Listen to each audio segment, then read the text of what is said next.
இன்றைக்கி உங்களுக்கு என்ன வேணும், என்ன தேவை இருக்குது, எதுவாக இருந்தாலும் சரி, ஆண்டவர் சொல்கிறார், நீங்கள் விசுவாசம் உள்ளவர்களாய் ஜெபத்தில் எவைகளையெல்லாம் கேட்பீர்களோ அவைகளையெல்லாம் பெற்றுக்கொள்ளுவீங்க.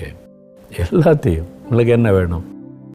ஆண்டவர் இயேசு கிறிஸ்து உங்களை நேசிக்கிறதுனால தினந்தோறும் காலையில் உங்களோட பேசுகிறார்.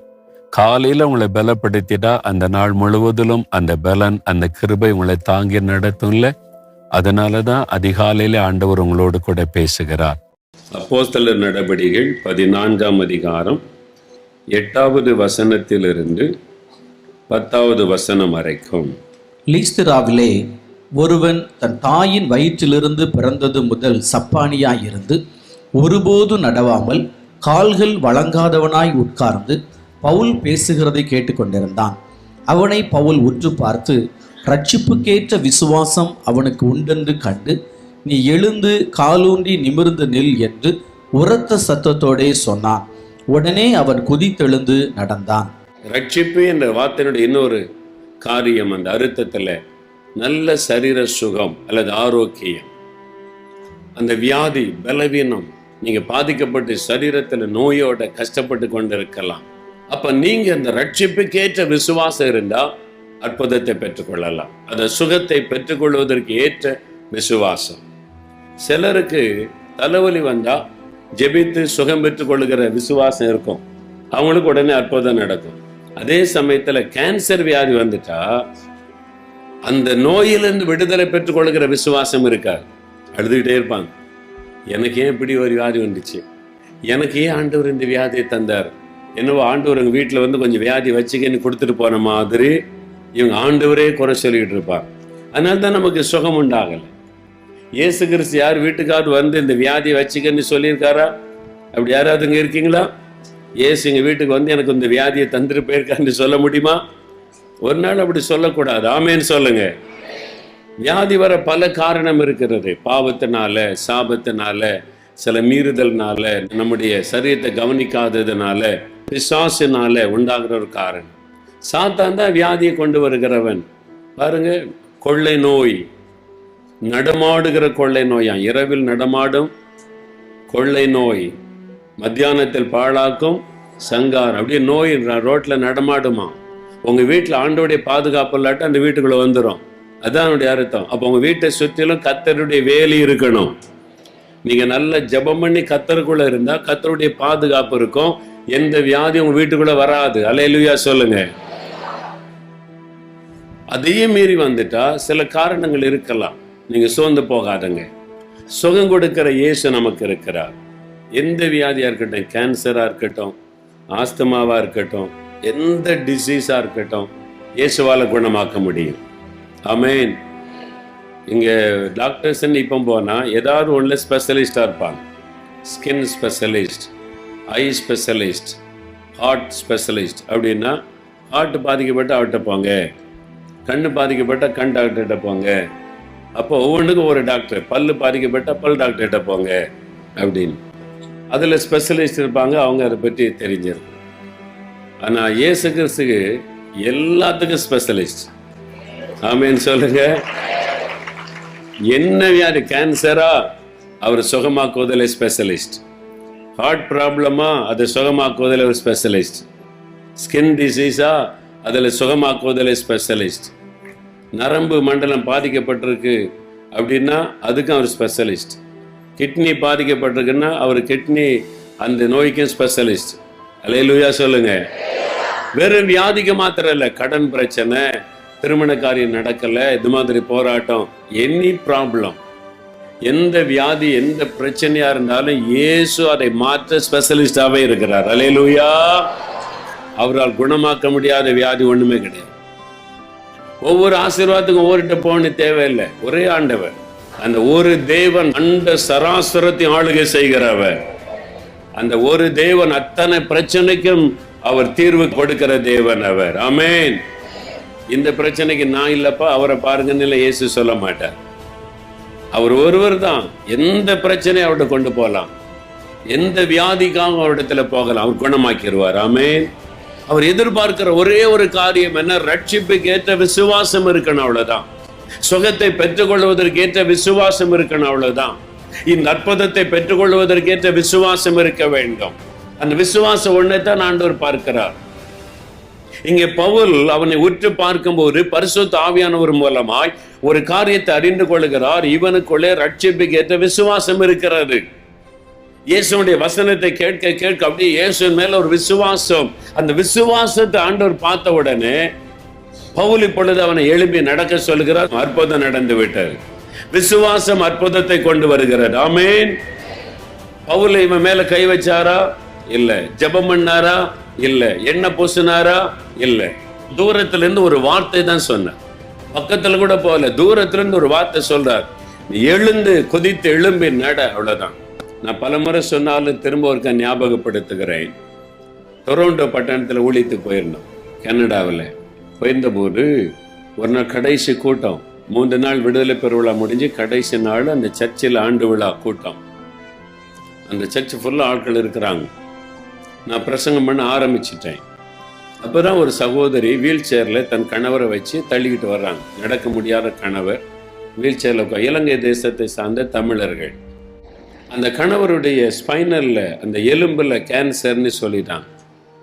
அதனால அவரால் நடக்க முடியாமல் வீல் சேரில் இருந்துட்டார். அது இன்னும் எவ்வளோ நாள் உயிரோடு இருப்பார்னே சொல்ல முடியாத நிலைமை. இலங்கையில் வாழ முடியாமல் பாவம் கனடா தேசம் தப்பி வந்தா கணவர் வியாதிப்பட்டு வீல் சேரில் உட்காந்துட்டார். படுத்த படுக்க ஆயிட்டார். அந்த சகோதரிக்கு எவ்வளோ துக்கம். பிள்ளைகளை எப்படி வளர்க்கறது, ஆளாக்குறது, பெரிய போராட்டம். அப்போ யாரும் சொல்லி இருக்கிறாங்க, இப்படி ஒரு கூட்டம் நடக்குது, இயேசு கிறிஸ்து அர்ப்பணம் செய்கிறான்னு சொல்லியிருக்காங்க. இடம் தெரியாது. விசாரித்து வந்து சேர அவ்வளோ நேரம் ஆகிவிட்டது. எல்லாம் உட்காந்து பிரசங்கிக்கிறான்னு இப்படி மேடையில் இருக்கிறவங்க. அப்படி வந்தவங்க கதவை திறந்துட்டு உள்ளே வந்தவங்க பின்னால் ஒதுங்கி நிற்கலை. மத்தியில் இடம் இருந்துச்சு. அப்படியே வீல் சேரை தள்ளிட்டு நேரம் முன்னால் வந்துட்டாங்க. பக்கத்துலேருந்து ஒருத்தர் எழுந்து இடம் கொடுத்தார். அவருடைய சேரில் உட்காந்துட்டாங்க. வீல் சேரை பக்கத்தில் நிறுத்திட்டாங்க. அவருடைய கணவர் உட்கார்ந்துருந்தார். இதெல்லாம் நான் பார்க்குற மேடையில் முன்னால் தான் உட்காந்துருக்குறாங்க. பிரசங்கம் பண்ணிக்கிட்டே இருக்கேன். இயேசு வசனத்தை கவனமாக கேட்குறாங்க. அந்த வசனத்தை அந்த சகோதரி அவ்வளோ கவனமாக பிரசங்கத்தை கேட்குறாங்க. இயேசு கிறிஸ்து மேலே அவங்களுக்குள்ள ஒரு பெரிய விசுவாசம் வந்துட்டு பிரசங்கம் முடிஞ்சிட்டு ஜெப நேரம் வந்தது. நான் எல்லாரும் எழுந்திருக்கேன், ஜெபம் பண்ணலான்னு சொன்னேன். அந்த சகோதரி எழும்பிட்டாங்க. கணவர் வீல் சேரில் உட்கார்ந்துருக்கிறார். எல்லாம் ஜெபிக்கிறாங்க. கருத்து எல்லாம் நிறைய விசுவாசிகள் அவங்கெல்லாம் ஜெபிக்கிறாங்க. எல்லாம் ஜெபிக்கிறாங்க. அந்த சகோதரி கண்ணை மூடி அழுது ஜெபிக்கிறாங்க. நான் ஜெபம் நடத்திக்கிட்டே இருக்கேன். நான் இவங்கள பார்க்கல, நான் கவனிச்சு இவங்களுக்கு நீ பிரத்யேக ஜெபம் பண்ணலை, பொதுவாக சொல்லி ஜெபம் லீட் பண்ணிக்கிட்டே இருக்கேன். ஜெபிச்சுக்கிட்டே இருக்கும். திடீர்னு ஆவியான சொல்கிறாரு, கண்ணை திறந்து பாரு அவங்கள அப்படின்னு சொல்கிறார். நான் பார்க்குறேன் அந்த சகோதரியுடைய கண்களில் கண்ணீர். அப்படியே அழுது ஜெபிச்சுக்கிட்டே இருக்கிறாங்க. வீல் சேரில் அந்த கணவர் அப்படியே உட்கார்ந்துருக்கிறார். ஆண்டவர் சொல்கிறாரு, நான் அவருடைய விசுவாசத்தை கண்டேன். நான் அவருடைய விசுவாசத்தை கண்டேன். நான் அவனை சுகமாக்கி விட்டேன். எழுப்பி நடக்க சொல்லுன்னு. எப்படி இருக்கும்? இதுவரைக்கும் ஊழியத்தில் அப்படி நான் பண்ணதே இல்லை. அந்த மாதிரி ஒரு அனுபவம் வந்ததில்லை. ஆண்டவர் சொல்றாரு, நான் அவருடைய விசுவாசத்தை கண்டேன், ஜெபத்தை கேட்டேன், நான் அவனை சுகமாக்கிட்டேன். ஆண்டவர் சொல்றார், சுகமாக்கிட்டேன், எழுப்பி நடக்க சொல்லுன்னார். நான் மேடையில் இருக்கிறேன், மைக் பிடிச்சிக்கிட்டு ஜெபம் நடக்கிற கீழே இருக்கிறாங்க. நான் பயந்து டக்குன்னு கண்ணை மூடிக்கிட்டேன். எதுக்கு இந்த வம்பு? நம்ம சொல்லி நடக்காம போயிட்டா ஒரு விசுவாச போராட்டம். நான் சொல்லி அவங்க எழும்பி நடக்காட்டா, அதனால என் பேரில் கண்ணை மூடிட்டேன். கண்ணை மூடி ஜெபம் நடத்துறேன். ஆண்டவர் சொன்னார், நிறுத்து, நான் சொல்றதை செய்யாம நீ என்ன ஜெபம் நடத்துறது? நான் சுகமாக்கிட்டேன். அவருடைய விசுவாசத்தை கண்டு எழும்பி நடக்க சொல்லுனார். 2வது முறை சொன்ன உடனே தான் கீழ்ப்படியணும். இல்லை ஊழியக்காரன், அது என்ன நடக்குதோ நடக்கலையோ, ஆண்டவர் சொல்லிட்டார் கீழ்ப்படியணும். உடனே நான் மேடையில்னு சொல்கிறேன், பிரதர் இயேசு உங்களை சுகமாக்கிட்டாரான், எழும்பி நடங்கன்ற. நான் அவருக்காக ஜெபம் பண்ணலை, காமனாக ஜெபம் பண்ணுறேன். ஜெபம் பண்ணி முடிச்சாச்சு. இப்போ நான் அவர் பார்த்து சொல்கிறேன், இயேசு உங்களை சுகமாக்கிட்டாரான், எழும்பி நடங்க. இதான் நான் சொன்ன வார்த்தை. இயேசு உங்களை சுகமாக்கிட்டாரு, எழும்பி நடங்க. அவர் வீல் சேரில் உட்காந்துக்க அப்படியே பார்க்குறாரு. ஹிந்து இந்த மாதிரி கூட்டம்லாம் பார்த்ததில்லை, முதல்ல வந்திருக்கிறார். அப்போ முதல் முறை சொல்லும்போது அவருடைய மனைவி ஜெபிச்சுக்கிட்டே நான் கண்ணை மூடி அவர் சொன்னபோது அவர் கணவர் அப்படியே பார்த்துக்கிட்டே இருந்தார். என்ன பண்ணுன்னு அவருக்கு தெரியல. அதன் பிறகு அந்த சகோதரி கண்ணை திறந்து பார்த்தாங்க. 2வது முறை நான் சொல்கிறேன், இயேசு உங்களை குணமாக்கிட்டாரான், எழும்பி நடங்க அப்படின்னு சொல்கிறேன். அவ்வளோதான் நான் சொன்னேன். நான் மேடையிலுக்கு கீழே இறங்கி போகணும், சுற்றி போகணும். நான் போய் கையை தொடவும் இல்லை, கை வைத்து ஜெபிக்கவும் இல்லை, எண்ணெய் பூசவும் இல்லை. மேடையிலேருந்து சொல்ல தான் செய்தேன். அவங்க தன் வீல் சேரில் உட்காந்து கணவன் கையை பிடிச்சு, இயேசு உங்களை சுகமாக்கிட்டாராம், எழும்புங்க நடங்கன்றாங்க. யார்? அவனுடைய மனைவி சொல்றாங்க.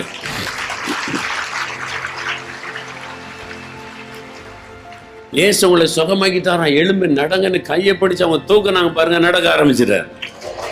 உடனே நடக்க ஆரம்பிச்சிட்டார். எப்படி இருக்கும்? எனக்கே வானத்துல துள்ளி குதிக்கிற மாதிரி ஒரு சந்தோஷம்.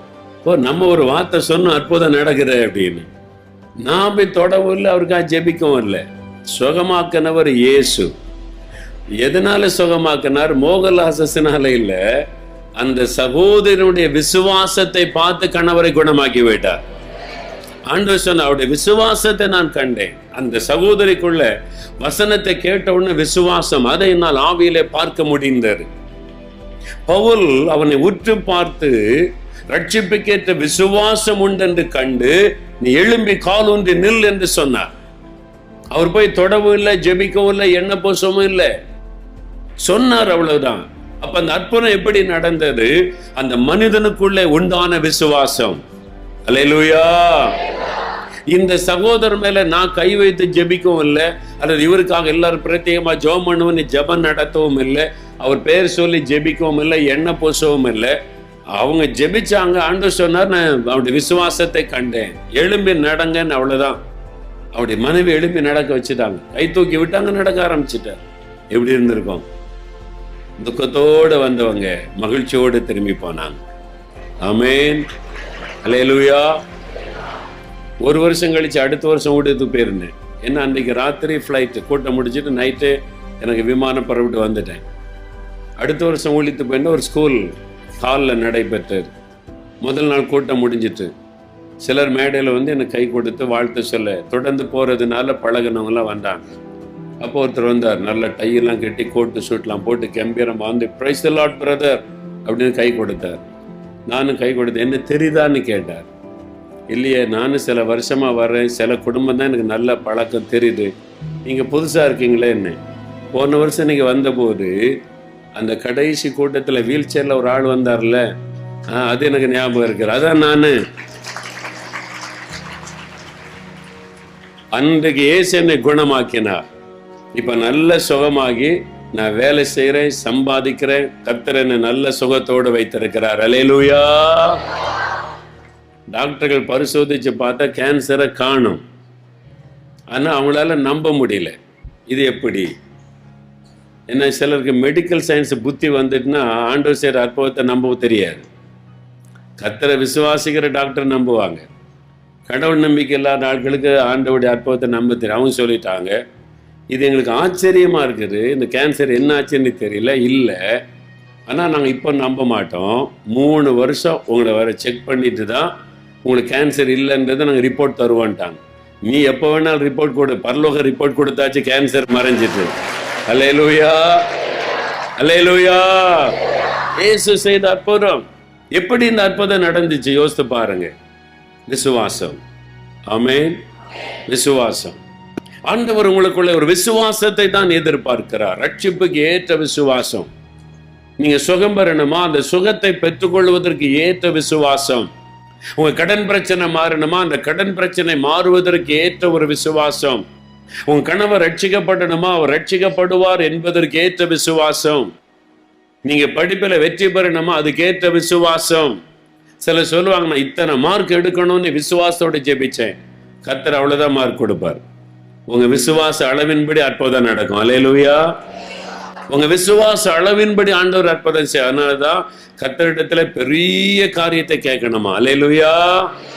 என்னால் அவர் பெரிய தேவன். ஆமென். சின்னதா கேட்டுக்கிட்டு இருக்க கூடாது.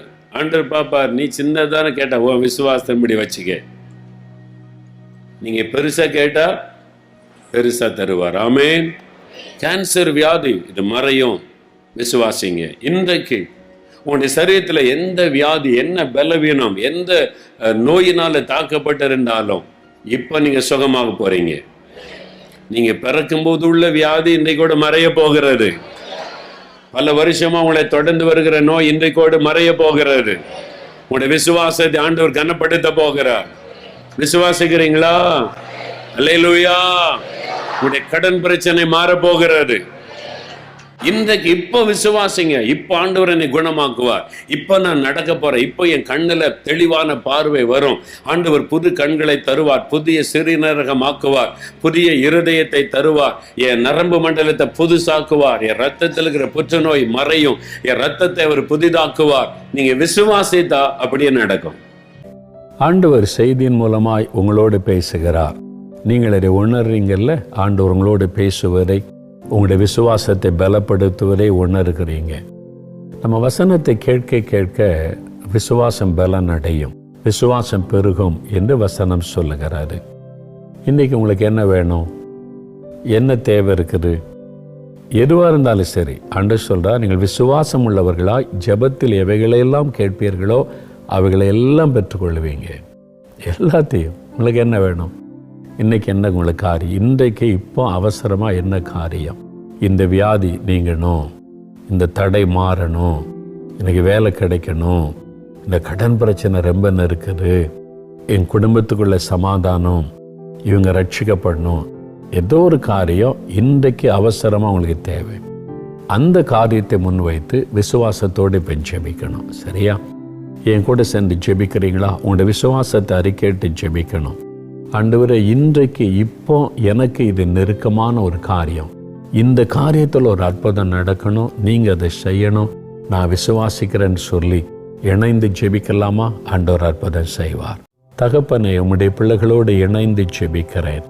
இன்றைக்கு இப்பொழுது ஒரு அவசரமான காரியத்தில் இந்த பிள்ளைகளுக்கு ஒரு அற்புதம் தேவை என்று காத்திருக்கிறாங்க. இதில் ஒரு விடுதலை வேணும், இந்த சுகம் வேணும், இந்த வழி திறக்கப்படணும், இந்த காரியத்தில் அற்புதம் நடக்கணும், ஆண்டவர் அற்புதம் செய்தாதான் முடியும் என்று சொல்லி விசுவாசத்தோடு இணைந்து ஜெபிக்கிறாங்கப்பா. பூமியில 2 பேர் ஒருமனப்பட்டு எதை கேட்டாலும் செய்வேன்னு சொல்லி இருக்கிறீங்க. உங்க பிள்ளைகளோடு நான் ஒருமனப்படுகிறேன். அவங்க ஜெபிக்கிறாங்க, அவங்க கூட சேர்ந்து ஒருமனப்பட்டு ஜெபிக்கிறேன். இயேசு கிறிஸ்துவின் நாமத்தில் அற்புதங்கள் நடக்கட்டும். இந்த மகன், இந்த மகள், இந்த தாயார், இந்த தகப்பனார், இந்த குட்டி பிள்ளைகள் என்ன காரியத்துக்கு ஜெபிக்கிறாங்களோ அதில் அற்புதங்கள் நடக்கட்டும் இயேசு கிறிஸ்துவின் நாமத்தில். ஒரு விடுதலை உண்டாகட்டும் இயேசு கிறிஸ்துவின் நாமத்தில். ஒரு வழி திறக்கப்படட்டும் இயேசு கிறிஸ்துவின் நாமத்தில். கட்டாயம் இன்றைக்கே ஒரு மாற்றத்தை அவங்க காணணும், அவங்க மகிழணும். இயேசுவினிடத்தில் கேட்டேன், பெற்றுக்கொண்டேன் என்று நம்மை துதிக்கணும். அந்த அற்புதத்தை காண செய்யும்.